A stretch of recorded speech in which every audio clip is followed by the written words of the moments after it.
Hello, my name's Sylvester McCoy, and you're watching... My God, it's full of stars.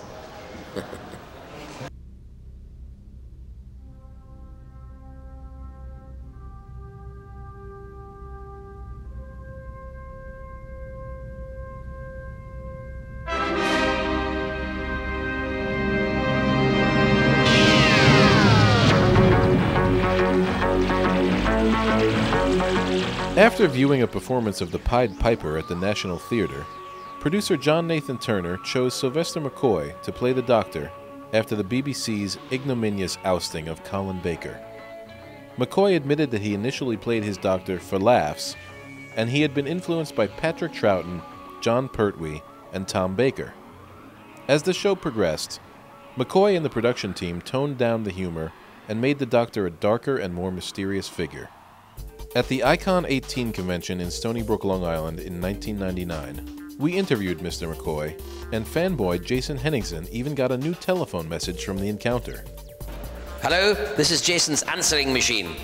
He's not here right now, so if you would kindly leave a message and the time and your telephone number if he doesn't know it, and anything else, thank you very much. After the beep. Okay, we're interviewing Sylvester McCoy, who played the 7th Doctor on Doctor Who. And we're here at the Icon convention on Long Island. How are you? 1999. That's right. How are you enjoying the convention this year? Fine. I mean, I'm working away quite merrily. It seems to be going very smoothly. But the important thing about enjoyment is that it's how the fans enjoy the convention. That's the really important thing. And if they're enjoying it, then I find I enjoy it. And do you think the support for Doctor Who is as strong as it used to be? Well, it's hard to tell. I mean, this is a huge convention, and there are many people here for many reasons. You know, when you go to do your talks, there's always a large audience. But I never quite know who know about Doctor Who out there, or who are just here for various other reasons, but you know, kind of are just curious to find out what this Doctor Who is. So sometimes I feel, especially at this convention, that I'm out there kind of selling Doctor Who to them, or introducing to some people anyway, Doctor Who for the first time. So I think I quite enjoy that. I mean, I hope it's, you know, I do it so that they get intrigued by it and go and find out. And do you know anything about the future of the show, any more than any of us would know? I bet you know more than I do, really, because I'm a mere actor, and actors are the lowest form of life as far as the BBC is concerned, especially Doctor Who. But well, I do know that Bill Baggs has been doing kind of radio versions of Doctor Who as a pirated, disguised, very thinly disguised version called the Professor and Ace. And then the BBC didn't really bother for a bit, but they became quite successful. They've been very successful in Britain, and they're very good. And suddenly the BBC have woken up to this, and so they have allowed another company the right to make Doctor Who for radio, or audio, or CDs, or whatever, how you listen to them. So that is kind of slightly optimistic. I mean, what it means is that Doctor Who ain't dead yet. It's still alive and kicking, even though it's only a little. I think so, definitely, because you know, it's been such a long hiatus, and people are dying to see the TV show at least come back, and it seems like a real waste. Well, we've in our own little way have been trying to keep it alive. Yes, yeah. And I mean, it was delighted, you know, that the BBC have come along and at least made that little step forward. And I have made one of the BBC, you know, stories, which is a 3 Doctors story with Peter Davidson, Colin Baker, and myself. And it's a 4-part story, and I start off the first part, and then Colin comes along, or Peter, I'm not sure which way really, because I only read my bit. And then we all meet together in the 4th part, which is good fun doing it. We had good laugh. There's a bit of teasing goes on, especially about Doctor Who number 6's weight. And of course Doctor Who number 6 teases me about my height. But anyway, but apart from that, it was good fun, and it's a nice, good story. So it's really, I mean, that's good. I mean, I'm so pleased. I'm pleased, you know, for the fans, and that there's something at least. Right. And you know, if it carries on and is successful in that way, then it can be like a snowball type. Yeah, it wouldn't surprise me if someone comes along and decides, hey, Doctor Who, that's a good idea. Why don't we make one of those? Because there's a whole new generation coming up. I mean, I was given a job the other day for Sky Television where I had to, host a weekend of Star Trek, bizarrely, and the producer was and is a Doctor Who fan.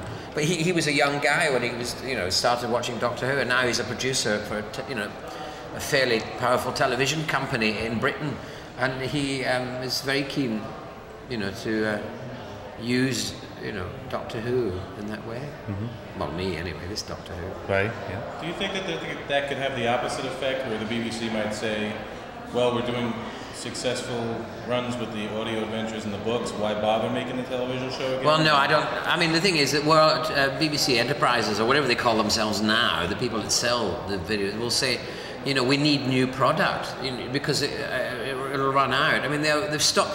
They've suddenly realised that they're going to run out, so they're not publishing as many of the old videos quite as much. They keep holding on to them, whereas before, all of the ones that I would have done would have been out a long time ago. They're now hanging on to them because they want to kind of tease it out as long as possible. There are people within the BBC Enterprises, or whatever it's called now, worldwide, who would really like more Doctor Who. Because they didn't show them as regularly over in England on repeats as they did over here, right? So it wasn't as freely available. They did not. I mean, our television has changed dramatically. We've now got 40, 50, maybe 100, 200, channels now in Britain. And that's only just come in the last few years. But up until that time, they very rarely repeated Doctor Who, maybe once. But they just kept on making them. Whereas over here, they were repeated continuously. Yeah. But now that's beginning to happen in Britain, because we've now got cable and satellite television. And Doctor Who is now being repeated on one of them, all 36 years of it. Or how many years it is. So it's still around. Mm-hmm.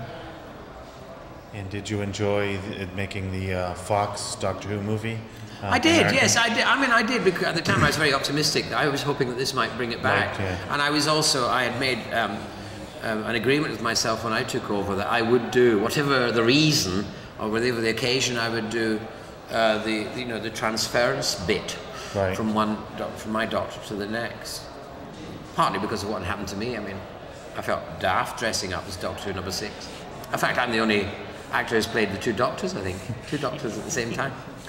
I mean, I did look completely ridiculous in Colin's outfit. I got lost in it for a start. Then when they stuck that curly blonde wig on my head, I looked like Harpo Marx.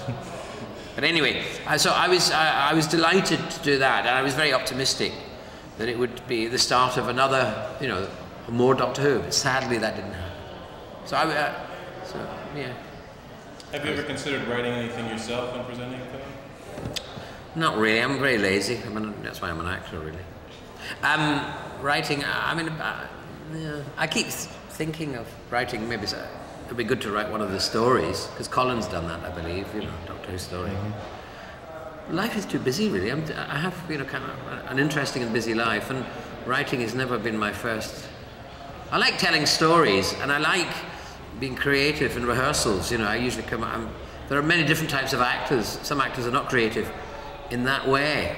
It doesn't diminish their ability to act, but in rehearsals they just do what's on the script, or what maybe they're told. Just even an idea that whereas I tend to be much more creative in rehearsals. And I know that if I had written down what I was doing in rehearsals, I would be a writer, and I get paid more money because I get paid for the writing of that idea rather than actually just saying, here's my idea, let's do it now.